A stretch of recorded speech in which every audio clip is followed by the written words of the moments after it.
Welcome back to Plotcrest. This is our second video, and before we dive into today's mystery, we want to take a moment to talk about our journey so far. In our first video, we explored the eerie world of near-death experiences, but due to some of the surgical footage included in the video, we run into a few challenges with YouTube's policies. We are learning and improving as we go, and your feedback is incredibly valuable to us. Plotcrest isn't just a channel, it's a growing community of curious minds, skeptics, and believers coming together to explore the unknown. Your engagement helps shape the content we create, and we are committed to delivering the most fascinating, well-researched, and engaging paranormal stories out there. Now, let's get into today's topic, one of the strangest, most mysterious phenomena in the world of the paranormal. Let's begin.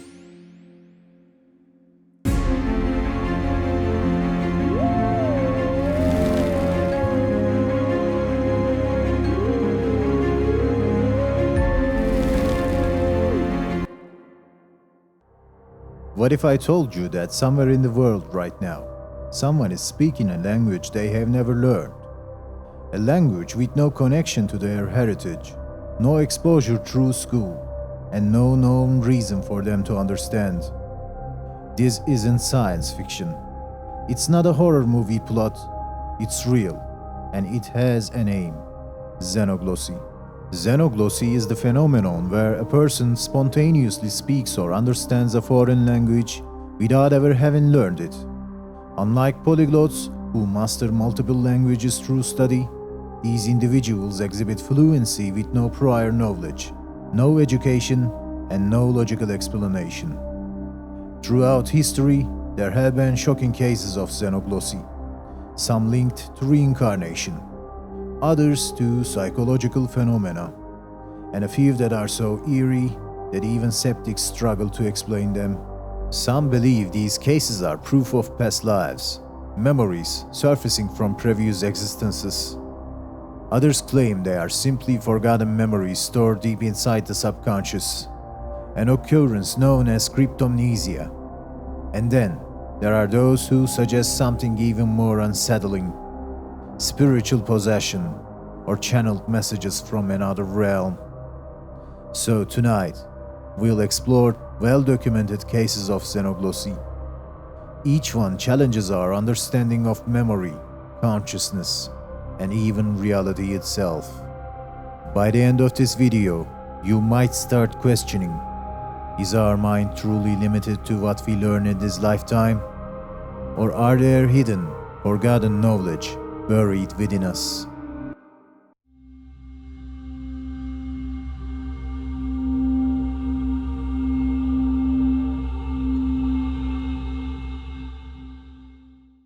Some stories challenge everything we think we know about life, death, and memory. One of the most famous and well-documented cases of xenoglossy is Dorothy Eades, a British woman who, as a child, began speaking an ancient language no one had taught her. Not only did she understand and write Egyptian hieroglyphs, but she also remembered a past life as an Egyptian priestess. Her story is so incredible, so historically accurate, that many believe it is irrefutable evidence of reincarnation. Dorothy Eady was born in London in 1904.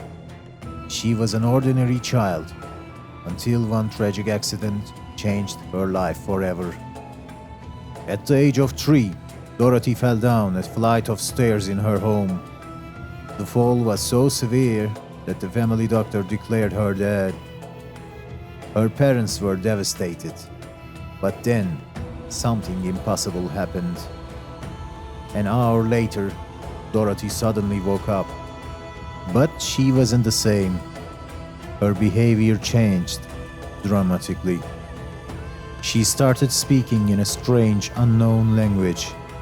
She had violent nightmares about temples, deserts, and priests. She begged her parents to take her home, but when they asked where, she didn't say London. She described a temple, massive stone columns, a palace of golden sand.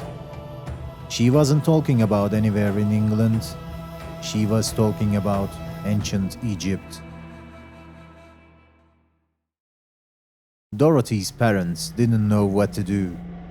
They had never spoken to her about Egypt. She had never seen a pyramid, a temple, or even a hieroglyph.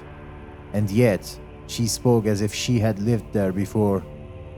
Then, one day, when she was around 4 years old, her parents took her to the British Museum. The moment she entered the Egyptian exhibit, she did something shocking. She ran towards an ancient statue, kissed its feet, and began crying. She called out in Egyptian, using words and phrases no child her age should have known. She pointed at a display of the temple of Seti I in Abydos and shouted, "This is my home. This is where I lived." Museum staff and scholars were stunned. How could a small girl from London recognize an ancient Egyptian temple she had never seen? Her behavior only grew stronger over time. By the age of 7, she began teaching herself how to read and write Egyptian hieroglyphs no one had ever taught her. No child at that time even knew where to begin, and yet she did it flawlessly.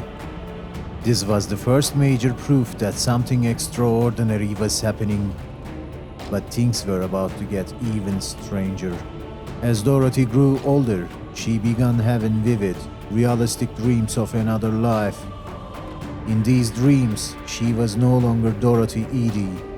She was a woman named Bentreshet, a priestess in the temple of the Seti I. She described falling in love with Pharaoh and becoming his secret lover. But when she became pregnant with his child, she was forced to commit suicide because a priestess was forbidden to bear a child. She even remembered how she died. She wasn't just imagining things, those were real memories. And these memories became so intense that, by the time she was a teenager, Dorothy became determined to return to Egypt. At the age of 27, Dorothy finally moved to Egypt. The moment she set foot in the country, she said she felt at home. She traveled to Abydos, the ancient city where she claimed to have lived as Bentreshet. When she arrived at the temple of the Seti I, something inexplicable happened. She knew exactly where everything was, despite never having been there. She walked through the temple as if she had memorized every corridor, every chamber. She pointed out details that were only later confirmed by archaeologists. She knew of undiscovered rooms, sacred inscriptions, and lost relics. And she wasn't guessing. Everything she said was proven to be correct. How could she possibly know these things? Even Egyptian scholars were left speechless. Was she a historical genius? Had she somehow absorbed this knowledge subconsciously? Or was she really the reincarnation of an ancient Egyptian priestess? Dorothy spent the rest of her life in Egypt, working as a researcher and scholar. She embraced her past identity and continued to study the history of ancient Egypt. She became a respected figure in archaeology, despite having no formal education in the subject.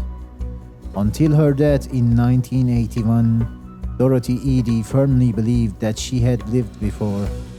And honestly, even the greatest skeptics couldn't fully disprove her claims. Her case remains one of the most documented, mysterious, and convincing examples of reincarnation ever recorded.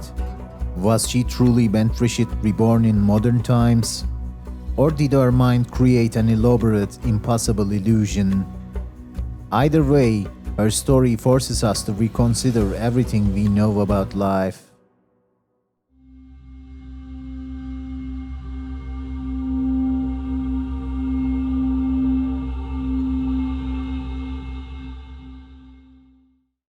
Not all cases of xenoglossy are linked to reincarnation. Some involve something far more disturbing, the possibility that a spirit or an unknown force can take control of a human body.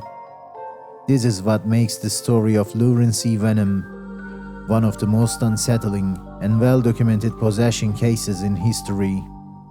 It was so extreme that it was called the Watseka Wonder. In 1877, in the quiet town of Watseka, Illinois, a 13-year-old girl named Lurency Venom suddenly began speaking in an unfamiliar dialect. She spoke as if she were someone else. She acted as if she were someone else. And when asked who she was, she didn't say Lurency. She said Mary Ruff. The problem? Mary Ruff had been dead for 12 years. To understand why this case is so terrifying, we first have to go back to the real Mary Ruff, the girl who had died over a decade before Lurency started claiming to be her. Mary Ruff had been a deeply troubled child. She suffered from intense epileptic seizures, blackouts, and terrifying visions. At times, she would slip into what her family called trance states, moments where she seemed completely detached from reality. She would say strange words, claim she was in another world, and even speak languages she had never learned. She would wake up screaming, saying she had been taken somewhere else. She spoke of places she had never been, people she had never met, and sometimes she would become violently unrecognizable, as if possessed. Her family was terrified. No doctor could explain what was happening to their daughter. And as the years passed, her mental and physical state grew worse and worse. Then in 1865, at the age of 18, Mary was placed in a psychiatric asylum. The official cause? Extreme mental illness, likely epileptic insanity. She was treated with brutal methods, bleeding, opium sedation, and at times full body restraint. But despite everything, her seizures only got worse. One night, Mary Ruff had a final massive seizure. She collapsed, convulsing violently, and by morning, she was dead. Her death was tragic, but for the town of Watseka, it was over. At least, they thought it was, because 12 years later, a young girl suddenly started speaking as if she were Mary Ruff. Lurency Venom was a normal child until she turned 13. Then she suddenly collapsed and began experiencing violent seizures. She would enter trance-like states and wake up as someone completely different. Her voice and speech patterns changed. She recalled memories that weren't hers. She introduced herself as Mary. Even more shocking, when Lurency met Mary's parents, she ran into their arms, called them mother and father. While crying, she said, "I missed you so much." The townspeople thought she had lost her mind. But when the Ruff family took her in, the mystery deepened. She recognized every room and object in their house. She named people in old photographs. She even remembered personal details no outsider could know. For 3 months, Lurency lived as Mary, rejecting her own family. She spoke, played piano, and behaved exactly like the deceased girl. Until one day, it all stopped. She woke up confused, with no memory of what had happened. The case still baffles experts. Was Lurency truly possessed by Mary's spirit? Did she suffer from a rare dissociative identity disorder? How did she know things even Mary's parents had forgotten? Some believe this was a full-body possession. Skeptics argue it was cryptomnesia, unconsciously adopting memories from stories she had overheard. but the level of detail remains unexplained. If possession is real, this case is proof, and if it is not, then we may have only scratched the surface of the human mind's true potential. We have explored some of the strangest xenoglossy cases, people speaking ancient languages, recalling unknown past. But what does it all mean? Could these cases be proof that we have lived before? Dorothy Eady spoke ancient Egyptian. Lurency Venom recognized people she had never met. If past life memories exist, why don't we all remember? Perhaps these are not past lives, but hidden memories resurfacing. Our subconscious absorbs more than we realize. But how do we explain cases where the knowledge was never publicly available? If these people weren't recalling past lives or accessing subconscious memories, where did their knowledge come from? Could spirits or external entities be speaking through them? Lurency Venom's transformation was so complete that even Mary Ruff's family believed she had returned. What if memories, skills, and even languages are passed down genetically? Birds instinctively know migration routes. Wolves know how to hunt. Could humans carry forgotten knowledge in their DNA, waiting to be unlocked? What do you believe?